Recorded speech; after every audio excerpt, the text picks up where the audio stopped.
we must look for solutions. The second following sentence, it also in quotes, is even more baffling. He says we must look for solutions to technology to prevent excess of telephone conversations outside the institutional framework of government. I do not know what this exactly means. कि इतना क्यों बोलते हैं?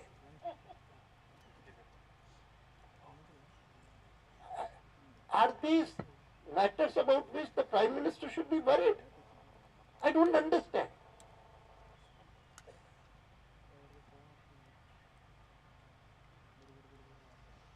Anyway, मैं जो बात पर बल देना चाहता हूं वो ये कि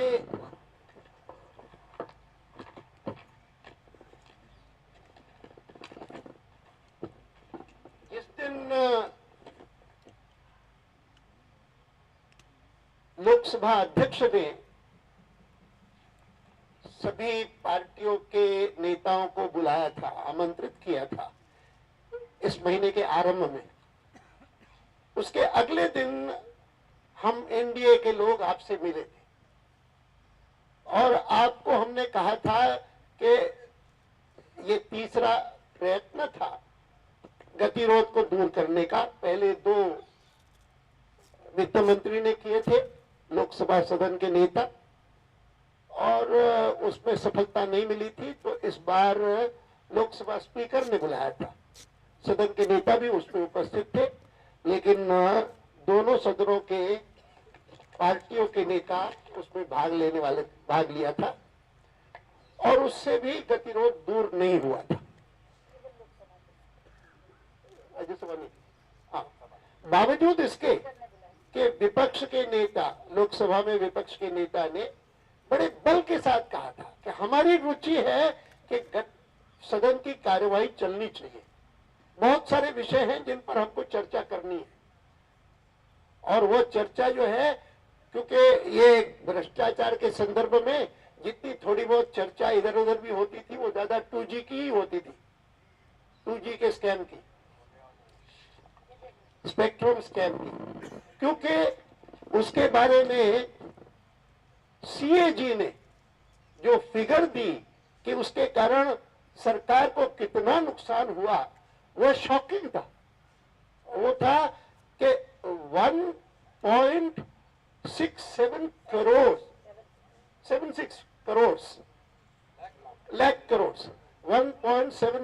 lakh crores, which seemed to be in terms of amount the highest, the biggest scandal in independent India. और वो बिल्कुल आम आदमी के मन पे बैठ गया है। 1.76 लाख करोड़।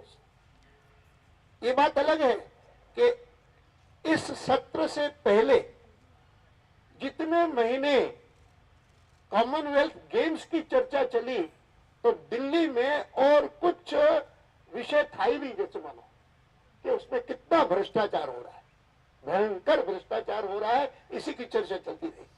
और इसीलिए मैं मानता हूं कि इस सत्र में कोई बिल न पास होना, कोई कार्यवाही न होना, इसने जिस ढंग से भारत में यूपीए सरकार के अधीन भ्रष्टाचार चलता रहा है, उसको जिस प्रकार से उजागर किया है, कितनी भी हम चर्चाएं कर लेते वो उजागर नहीं होता।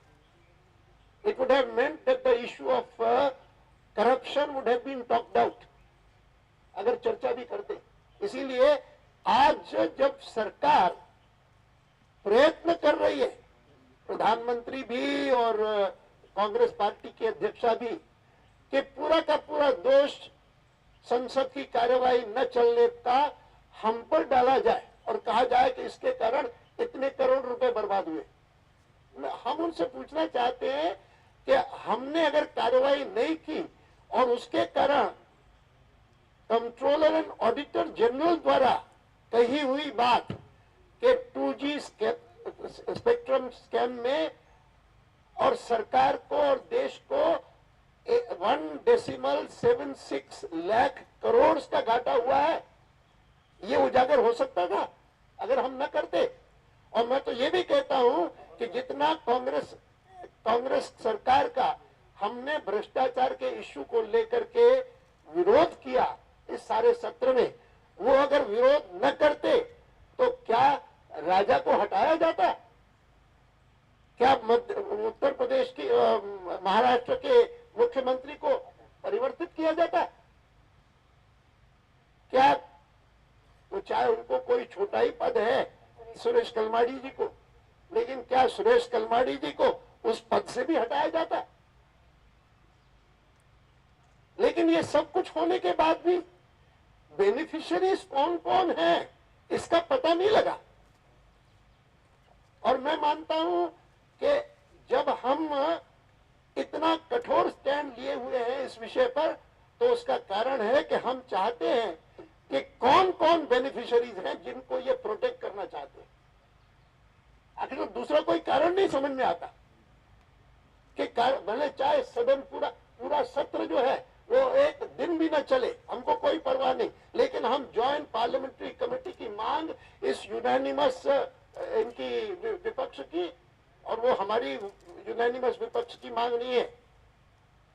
पार्टियों ने आकर के हमको कहा, जो अलाइज है, कि हमने भी बहुत कोशिश की कि सरकार मान जाए, क्योंकि हमको नहीं समझ में आता कि क्यों नहीं मानती।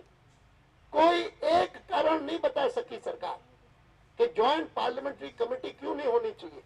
अधिक से अधिक उन्होंने कहा तो ये कहा कि आखिर तो पब्लिक अकाउंट्स कमेटी उसको एग्जामिन कर रही है बराबर, और फिर बार बार हमको सुनाएंगे कि आप ही की अध्यक्षता में वो चल रही है। हमने कहा ठीक है, वो करे भले, हम उसका विरोध नहीं कर रहे।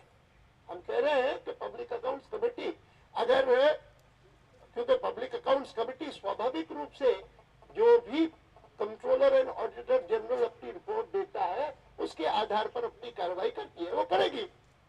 अब वो तो ये नहीं देख सकती कि किस किस बिजनेस हाउस के कौन कौन लॉबिस्ट हैं, और वो उन्होंने कैसे कोशिश की कि राजा ही बने और कोई न बने।